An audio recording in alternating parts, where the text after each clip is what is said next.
आज की कहानी है खर्चीली सास। एक बार की बात है, सीमा नाम की एक महिला थी। उसकी एक सास थी जिसका नाम रमा था, जो कि बहुत खर्चीली थी। सीमा जहाँ बचत पर जोर देती थी, वहीं उसकी सास कोई बचत नहीं करती और बेफिजूल खर्च करती थी। एक बार सीमा ने अपनी सास को कुछ पैसे रखने के लिए दिए, जिसको वह अगले दिन बैंक में जमा करवाने वाली थी।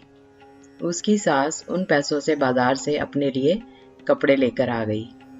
अगले दिन जब सीमा ने अपनी सास से पैसे मांगे तो सास ने बताया वह तो उसने खर्च कर दिए हैं। उसने सीमा को कहा, बचत करने की कोई ज़रूरत नहीं है, जिंदगी को अच्छे से जीना चाहिए।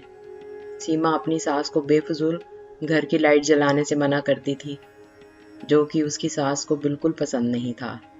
वह इन बातों पर अपनी बहू सीमा को डांट देती थी।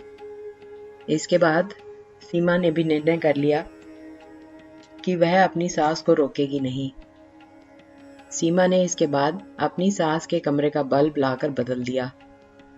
सास के पूछने पर सीमा ने कहा कि अब वह जितना चाहे उतनी लाइट जला सकती है।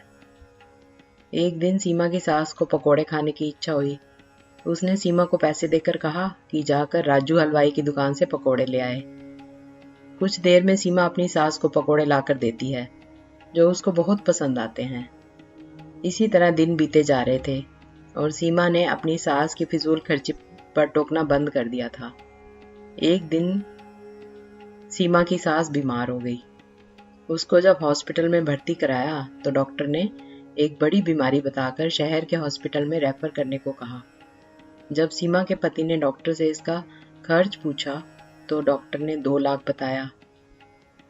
यह सुनकर सीमा का पति और उसकी सास बहुत दुखी हो गए कि इतने पैसे हम कहाँ से लाएंगे। लेकिन सीमा ने डॉक्टर को अपनी सास को शहर के डॉक्टर को रेफर करने को कहा, जिससे उसके पति और सास हैरान हो गए।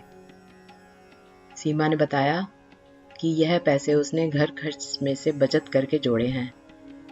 इसके बाद कुछ दिनों बाद सीमा की सास शहर में से अपना इलाज कराकर आ गई। अब वह पूरी तरह से स्वस्थ थी। उसने आकर सीमा से पूछा कि तूने इतने पैसे कैसे जोड़े? मैं तो तुझे बचत करते समय हमेशा मना करती थी। सीमा ने बताया कि मैंने सारे घर में कम बिजली प्रयोग करने वाले बल्ब लगाए और जब भी आप मुझे बाहर से पकोड़े लाने को कहती थी तो मैं घर पर ही आपको पकोड़े बनाकर खिलाती थी। उसने सीमा की बहुत तारीफ की और खुद भी आगे से पैसे बचाने का निर्णय लिया। सीख। इस कहानी से हमें यह सीख मिलती है कि हमें फिजूल खर्ची से बचकर पैसे का सही इस्तेमाल करना चाहिए।